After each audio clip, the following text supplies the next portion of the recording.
thing's a mess. See how it's blown apart there in the front?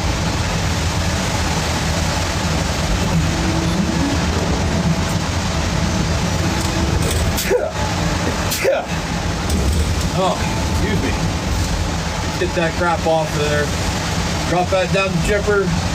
This one's gonna go to the chipper as well. See it's falling apart there. Now I'm just gonna take a 1/2 inch shim off of that. I don't need to take an entire 1 inch thick board off of there, or 1 1/8 inch, what we saw on that.